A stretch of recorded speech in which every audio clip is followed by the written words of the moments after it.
And नमस्ते, स्वागत छ हजुरहरूलाई नेपाल अनलाइन स्कुल च्यानलमा। आज हामी यस भिडियोमा बिबिएस थर्ड इयरको बिजनेस ल जस्तै हाम्रो यो भनेको च्याप्टर 1 हो, जसमा हामीले यसभन्दा अघिका भिडियोहरूमा ललाई डिफाइन गर्नुको साथसाथै यसको नेचर र sources of the law, Nepalese business लहरूको बारेमा र डिफ्रेन्स बिट्विन द सब्स्टान्टिभ ल र प्रोसिडर ल र टाइप्स अफ द लहरूको बारेमा हामीले हेरिसकेका थियौँ। र यसका साथसाथै हामीले अरू हेरेका थियौँ। यसमा nature of the characteristics of the Nepalese business ल र बिजनेस ल भनेको के हो भने हामीले हेरिसकेको थियौँ। र यसमा रहेको छ इम्पोर्टेन्स अफ द बिजनेस ल पनि हेरिसकेका छौँ। र हामीले आज यस भिडियोमा जस्तै हाम्रो भेरी सर्ट क्वेसन, जस्तै अब त्यसमा 2 मार्क्समा सोध्ने क्वेसनहरू हामी यहाँ गर्न जाँदैछौँ, जुन चाहिँ हाम्रो इम्पोर्टेन्ट रहेको छ यो च्याप्टरको लागि है। जस्तै अरू हामीले प्रोसिडर ल, बिजनेस ल, सब्स्टान्टिभ ल त्यस्तोहरू चाहिँ पढिसक्यौँ। जुन कुराहरू कभर भएको छैन त्यो कुराहरू मात्रै हामी यहाँ गर्न जाँदैछौँ। जस्तै आज हाम्रो यस भिडियोको फर्स्ट टपिक रहेको छ प्रेसिडेन्ट भन्ने कुरा है।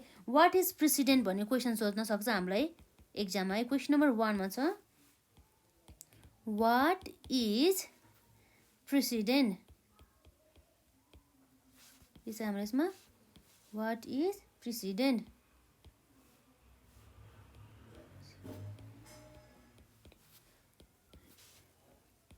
यो हाम्रो प्रेसिडेन्ट भन्ने कुरा चाहिँ हामीले पहिलादेखि पनि सुनिआएको एउटा शब्द हो है। जस्तो यो प्रेसिडेन्ट भनेको चाहिँ के हो भन्दा चाहिँ यो प्रेसिडेन्ट भन्ने चाहिँ यो कोर्टले गरेको एउटा डिसिजन हो है। जुन डिसिजन चाहिँ एउटा केससँग सम्बन्धित हुन्छ र त्यस्तै केस फ्युचरमा फेरि अराइज भयो भनेदेखि के हुन्छ भन्दा चाहिँ त्यही जुन त्यो केसमा लगाएको थियो नि कानुन हो त्यो नियम नै लागू हुने गर्दछ। जस्तै त्यो एउटा जस्तै यो एउटा के हो भन्दा नियम हो जुन चाहिँ हाम्रो डिस्प्युट सेटल गर्ने बेलामा चाहिँ 2 पार्टिज बिच चाहिँ डिस्प्युट अर्थात् एउटा झै झगडा हुन्छ नि उनीहरूको बिच त्यो अनि मेलमिलाप गराउनको लागि अथवा हो त्यो गर्नको लागि चाहिँ बनाएको एउटा के हो भन्दा चाहिँ नियम हो है। जस्तै चाहिँ हामीले के भन्नु बुझ्नुपर्छ भन्दा चाहिँ प्रेसिडेन्ट भनेको चाहिँ के हो भन्दा चाहिँ earlier decisions of the supreme or the superior court है, which is used or the applied as a rule of the law while deciding the later cases of the similar fact. In general, it is a law made by the competent court while deciding the dispute between the parties भने चाहिँ भइहाल्यो है। जस्तै यो के रहेछ भन्दा चाहिँ यो जुन ल हुन्छ नि यो प्रेसिडेन्ट भन्ने चाहिँ एउटा चाहिँ डिसिजन्स हो, एउटा निर्णय हो। कसको निर्णय हो भन्दा चाहिँ सुप्रिम कोर्ट अथवा सुपिरियर कोर्ट जुन हाई कोर्ट हुन्छ नि उसको चाहिँ एउटा यो डिसिजन हुने गर्दछ। साथसाथै के भन्छ भन्दा चाहिँ यो एउटा रुल हुन्छ नि हो, यो रुल चाहिँ कतिखेर डिसाइडिङ गर्छ भन्दा चाहिँ जस्तै यो रुलमा जुन जस्तै कुनै पनि एउटा केसमा सिमिलर केसहरूमा नै युज गरिन्छ कि यो रुलहरू चाहिँ होइन, सिमिलर त्यस्तै केसहरूमा है। जस्तै गरी चाहिँ यो हाम्रो कम्पिटेन्ट कोर्टले चाहिँ के गर्छ भन्दा चाहिँ यो ल चाहिँ मेड गरिन्छ कहिले भन्दा चाहिँ जब चाहिँ 2वटा पार्टी बिच चाहिँ डिस्प्युट अराइजेस भएको बेलामा त्यसलाई सेटलमेन्ट गर्ने बेलामा चाहिँ यस्तो प्रेसिडेन्टहरू चाहिँ बनाउने काम चाहिँ हाम्रो कम्पिटेन्ट कोर्टले चाहिँ गर्ने गर्दछ है।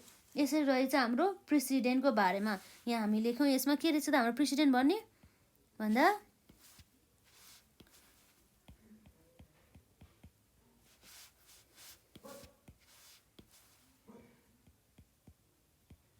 President is an earlier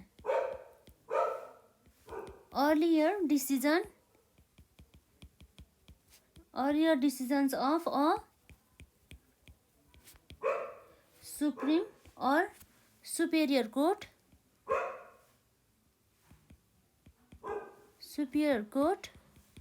which is used or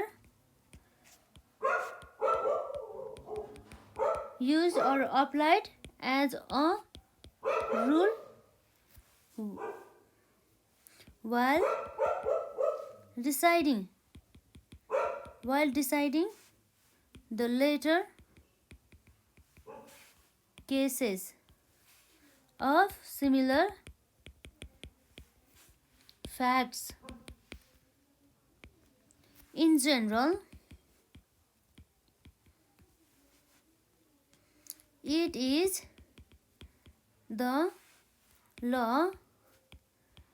made by the competent court है कोर्ट while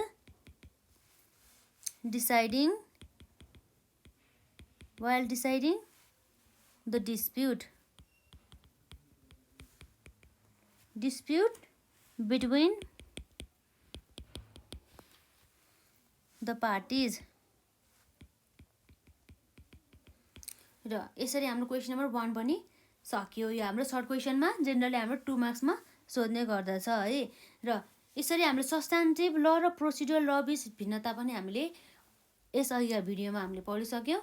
र हाम्रो लेजिस्लेसन जस्तै हाम्रो क्वेसन नम्बर 2 रहेको छ, हामीले कभर नभएको कुराहरू मात्रै यहाँ कभर गर्दैछौँ है। अघिल्लो भिडियोहरूमा कभर नभएका कुराहरू मात्रै हामी यहाँ हेर्दैछौँ है। र के छ यसमा, वाट इज लेजिस्लेसन, के हो त लेजिस्लेसन भन्ने कुरा यहाँ हेर्न जाँदैछ है।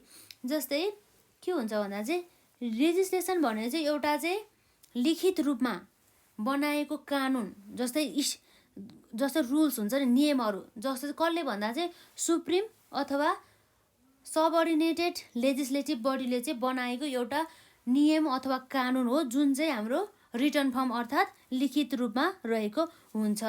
जस्तै के भन्छ भन्दा यो ललाई चाहिँ हामीले के भन्छ भन्दा चाहिँ law made by the parliament or the law making authority under the constitutional limit भनेर पनि बुझ्छौँ है। जस्तै हाम्रो धेरै रहेको छैन, यो भने चाहिँ के हुन्छ भने एउटा रिटर्न फर्ममा हुने गर्दछ भनेर बुझ्नुपर्ने भयो है। जस्तै लेजिस्लेसन भने चाहिँ के भयो भन्दा legislation is a written statute, law or rules issued by the supreme or subordinate or legislative body भन्ने कुरा चाहिँ यहाँ रहेको छ है।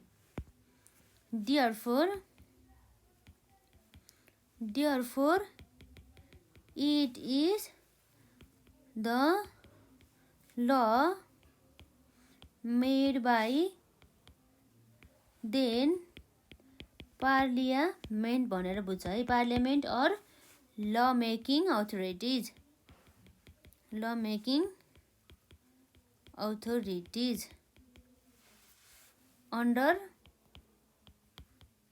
under the constitutional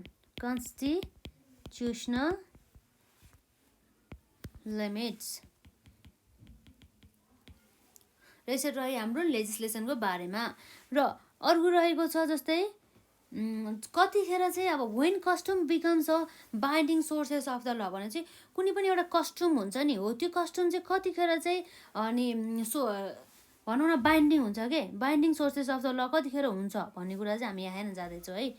जस्तै हाम्रो क्वेसन नम्बर 3 मा रहेको छ, when a custom becomes a binding source of law भन्ने कुरा यहाँ छ है। जस्तै in the following condition the custom become a binding sources of law भनेर चाहिँ हजुरहरूले लेख्नु होला है। जस्तै हामी चाहिँ म यहाँ पोइन्टमा मात्रै आउँछु।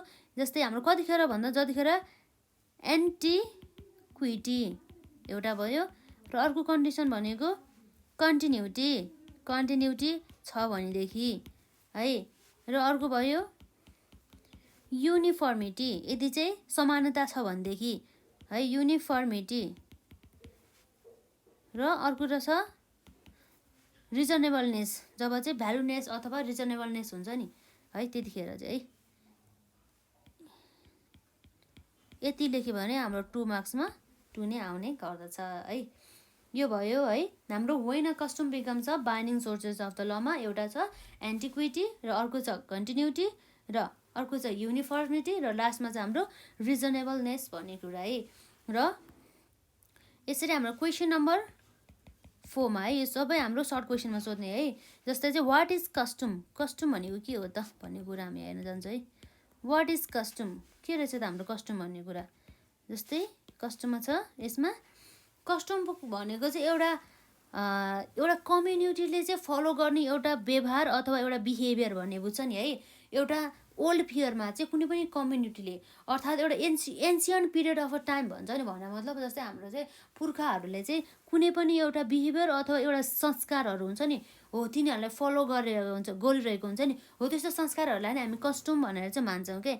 जस्तै यो एक्सन हुन्छ नि जुन अथवा यो रुल हुन्छ नि, यो कस्टमको रुल हुन्छ नि, यो चाहिँ कसले इस्टाब्लिस गरेको हुन्छ भन्दाखेरि चाहिँ यो पिपुलहरूले चाहिँ अथवा जुन पहिलाको अनि मानिसहरूले बनाएको एउटा रुल हो कि यो भनेको। जस्तै होइन, जस्तै चाहिँ यो चाहिँ सबैले फलो गर्दै आए होइन, पहिलादेखि चाहिँ अहिलेसम्मका पुर्खाहरूले बनाएको थियो नि हो, त्यो पुर्खाहरूले बनाएको नियमलाई अहिलेसम्म चाहिँ युज गर्दै आएको छ भनेदेखि त्यसलाई कस्टम पनि भन्छ है भन्ने कुरा चाहिँ यहाँ रहेको छ। जस्तै हाम्रो कस्टममा के छ भन्दा custom is a particular way of behavior followed by a community from the ancient period of time. It is a rule of the action. यो के हो एउटा, it is a rule of action established by the people and followed by them to regulate their acts in a fixed way. Hence, when the people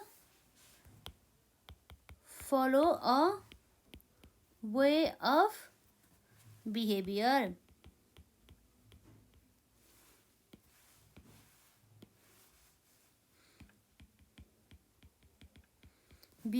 for a long period of time,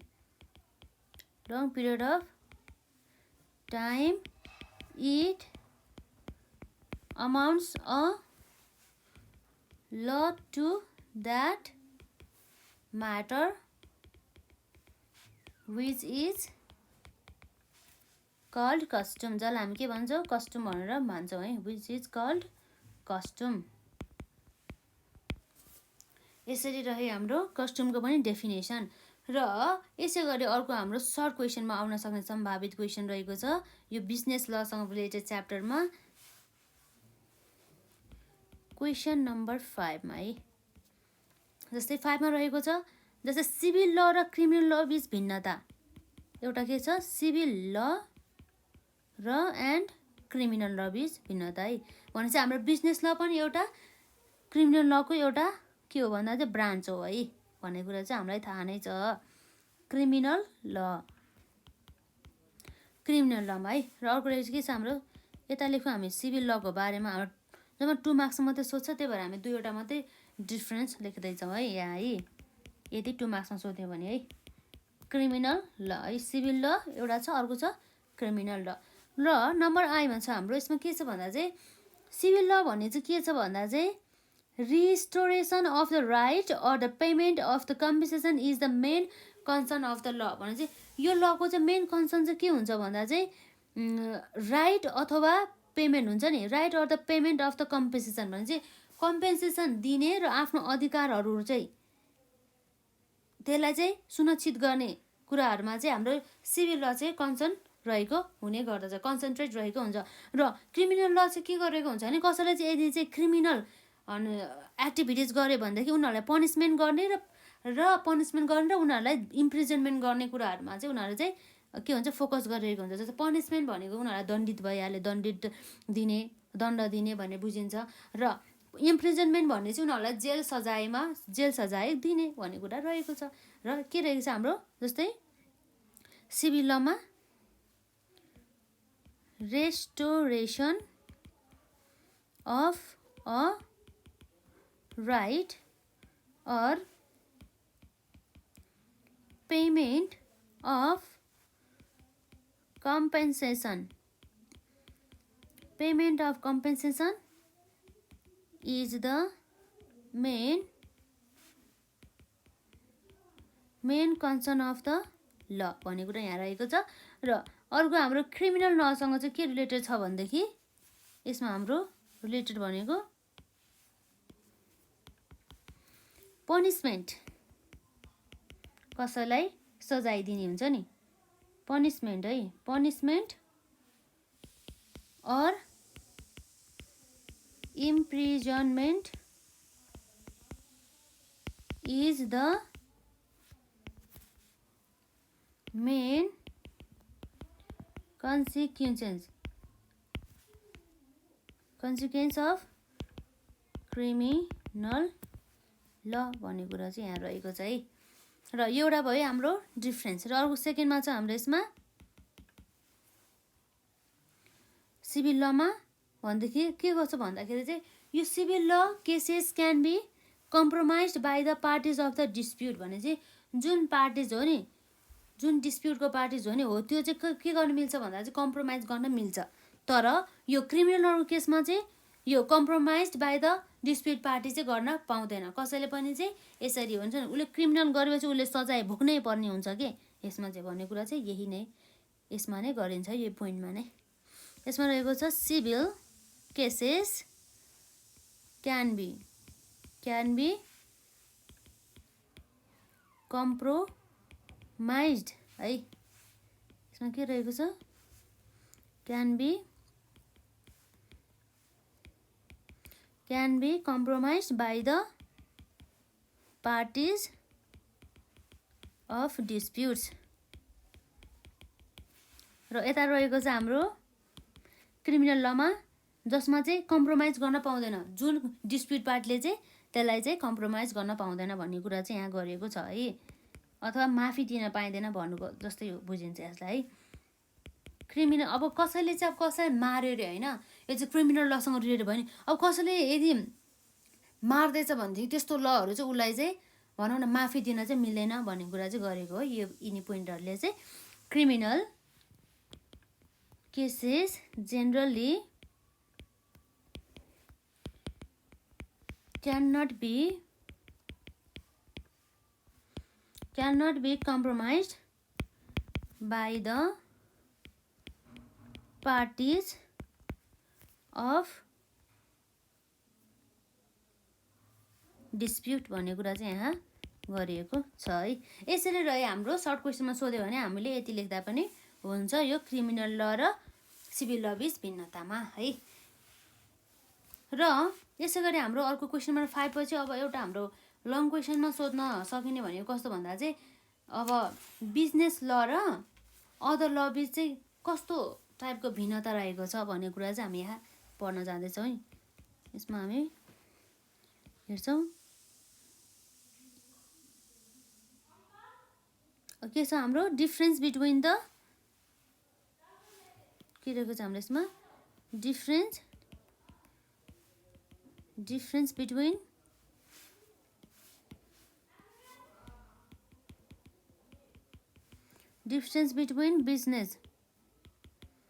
business law and other branches of law मा है, other branches of the ल। अब हामीलाई थाहा नै छ ल भनेको के हो भन्ने कुरा हामीले पढिसक्यौँ है। ल भनेको के हो भन्दा अब हामीले यसमा हेर्दाखेरि के छ भन्दाखेरि ल भनेको एउटा नियम हो जसले चाहिँ रेगुलेट गर्ने काम गर्दछ एक्सटर्नल एक्टिभिटिज अफ द पिपुललाई। जस्तै अब यसमा के भयो भन्दाखेरि ल भने चाहिँ अब अर्को के भयो बिजनेस ल भयो होइन। बिजनेस ल भन्ने बित्तिकै अब हामीले के बुझ्नु पर्यो भन्दाखेरि जुन चाहिँ बिजनेससँग रिलेटेड, जस्तै बिजनेसको एक्टिभिटिजहरूलाई अथवा कमर्सियल ट्रेडहरूलाई चाहिँ कन्ट्रोल गर्ने काम चाहिँ हाम्रो बिजनेस लले चाहिँ गर्ने गर्दछ है। र यसै गरी अब हाम्रो अदर ब्रान्चेस अफ द ल भनेपछि हाम्रो लको एउटा हाँगामध्ये एउटा बिजनेस ल एउटा हो है। जस्तै अब ब्रान्चेस अफ द ल भनेपछि के हुन्छ त ब्रान्चेस अफ द ल, जस्तै हाम्रो डिफ्रेन्ट काइन्ड अफ द एक्टिभिटिजलाई कन्ट्रोल गर्ने चाहिँ डिफ्रेन्ट काइन्ड अफ द लहरू चाहिँ बनाएको हुन्छ। जस्तै कन्स्टिट्युसनल ल, एडमिनिस्ट्रेटिभ ल, क्रिमिनल ल, फिस्कल ल, फ्यामिली ल है, एजुकेसन ल र बिजनेस ल एसेट्रा रहेको हुन्छ हो। डिफ्रेन्ट एक्टिभिटिजहरू हुन्छ नि त, जस्तै बिजनेससँग रिलेटेड एक्टिभिटिजहरूलाई बिजनेस लले गभर्न गर्ने गर्दछ र साथसाथै एजुकेसनसँग रिलेटेड एक्टिभिटिजहरूलाई एजुकेसन लले चाहिँ गभर्न गर्ने गर्छ। जस्तै गरी चाहिँ अब अरू केसहरूमा पनि यस्तै हुने गर्दछ र के भयो भन्दाखेरि अब हाम्रो बिजनेस ल र अरू ब्रान्चेससँग चाहिँ के रिलेटेड छ, के छ सम्बन्धित छ भन्दा चाहिँ बिजनेस ल चाहिँ कुनै पनि एउटा व्यवसाय अथवा बिजनेस अथवा इन्डस्ट्रियल सेक्टरसँग रिलेटेड लहरू बनाउने भयो। र अदर ब्रान्चेस अफ लले चाहिँ जस्तै क्रिमिनल लहरूले एजुकेसनसँग रिलेटेडहरू जुन चाहिँ बिजनेससँग रिलेटेड हुँदैन त्यस्तो लहरूलाई चाहिँ हामी अदर ब्रान्चेस अफ द ल भनेर बुझ्छौँ। जस्तै अब हाम्रो लहरू चाहिँ कसले बनाएको हुन्छ भन्दा चाहिँ स्ट्याट्युटले बनाएकै हुन्छ, अर्थात् जसलाई चाहिँ रेगुलेट गर्ने काम चाहिँ अथवा त्यसलाई लिगालिटी अथवा भ्यालिडिटी दिने काम र जसलाई चाहिँ के भन्छ भन्दा रिकगनाइज गर्ने काम चाहिँ हाम्रो स्टेट अथवा कन्ट्रीले गर्ने गर्दछ भने चाहिँ अब यो बिजनेस लले चाहिँ के गर्छ भन्दाखेरि चाहिँ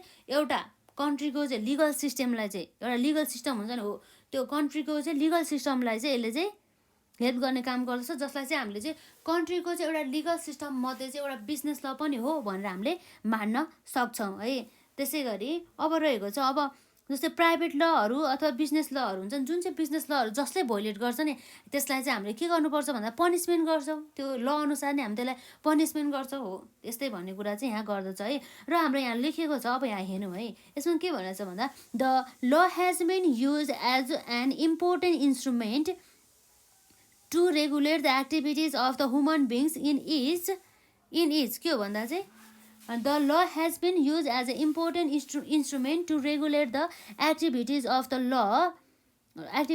human beings in each and the every society in spite of its fixed or the clear meaning.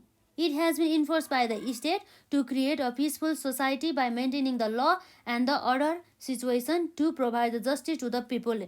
भन्ने कुरा गर्दछ है। यसरी नै हामीले सबै कुराहरू चाहिँ अघिल्लो भिडियोमा कुरा गरिसक्यौँ। यसमा अब हामी धेरै छलफल नगर्नु है। यसमा चाहिँ अब हामी एउटा आज हामीले पढेको कुराहरूमा यसमा हामीले हेऱ्यौँ है के पढ्यौँ भनेर। जस्तै आज हाम्रो के पढ्यो यसमा, जस्तै वाट इज प्रेसिडेन्ट भनेर पढ्यौँ है। जस्तै यो प्रेसिडेन्ट भनेको चाहिँ अब हाम्रो कसले मेड गर्छ भन्ने कुरा यहाँ रहेको चाहिँ the precedent is an earlier decisions of a supreme or superior court which is use or applied as a rule while deciding the later cases of similar facts in general it is the law made by the competent court while deciding the dispute between the parties भन्ने कुरा चाहिँ गरेको छ यो प्रेसिडेन्टले। र अर्को रहेको छ वाट इज लेजिस्लेसन। लेजिस्लेसन भनेको चाहिँ के हो भन्ने कुरा गर्दा चाहिँ जुन चाहिँ हाम्रो के हुनुपर्छ रिटर्न फर्ममा हुने पर्ने गर्दछ है। जस्तै अब यहाँ रहेको छ legislation is a return statute law or the rule issued by the supreme or the subordinated legislative body. Therefore, it is the law made by the parliament or the law-making authorities under the constitutional limits भन्ने कुरा रहेको छ। र when the custom becomes the binding sources of the law भन्ने कुरा गर्छ कतिखेर भन्दा जब चाहिँ त्यहाँ रहेको छ एन्टिक्विटी, कन्टिन्युटी, युनिफर्मिटी र रिजनेबलनेस भन्ने कुरा रहेछ। के छ यहाँ एन्टिक्विटी, युनिफर्मिटी, कन्टिन्युटी र रिजनेबलनेस रहेको छ है। र के छ अर्को यहाँ वाट इज कस्टम। कस्टम भनेको चाहिँ के हो भन्ने कुरा यहाँ रहेको छ है। Custom is the particular way of the behaviour followed by a community from the ancient period of a time. It is the rule of the action established by the people and the followed by them to regulate their action in a fixed way. Hence when the people follow a way of behavior for a long period of a time it amounts a law to that matters which is called custom भन्ने कुरा यहाँ रहेको छ है। यो कुरा हामीले हेरिसक्यौँ। र सिभिल ल एन्ड द क्रिमिनल लमा के छ भन्दाखेरि हाम्रो सर्ट क्वेसनमा सोध्ने भएकोले हामीले जम्मा दुईवटा मात्रै लेखेको छ यसमा है। क्रिमिनल लमा छ हाम्रो नम्बर आईमा restoration of a right or the payment of the compensation is a main concern of the law भन्ने कुरा चाहिँ हाम्रो सिभिल लले चाहिँ गर्ने गर्दछ। र क्रिमिनल लमा रहेको छ punishment or the imprisonment is the main consequences of the criminal law भन्ने कुरा चाहिँ यहाँ रहेको छ है। र अर्को रहेको छ हाम्रो सिभिल लमा civil cases can be compromise by the parties of the dispute but in case of the criminal law यो चाहिँ कम्प्रोमाइज गर्न पाउँदैन भन्ने कुरा यहाँ रहेको छ है। यहाँ के भनेको छ भन्दा criminal cases generally can not be compromise by the parties of the dispute भन्ने कुरा रहेको छ है। यसरी सिभिल ल र क्रिमिनल लको बिच भिन्नता चाहिँ यहीँ सकिन्छ है। र अर्को हामीले difference between the business law and the other branches of the लको बारेमा हामीले अलरेडी डिस्कस गरिसक्यौँ। र अब यसअघिका भिडियोहरू हजुरहरूले हेर्नु भएको छैन भनेदेखि हेर्नु होला।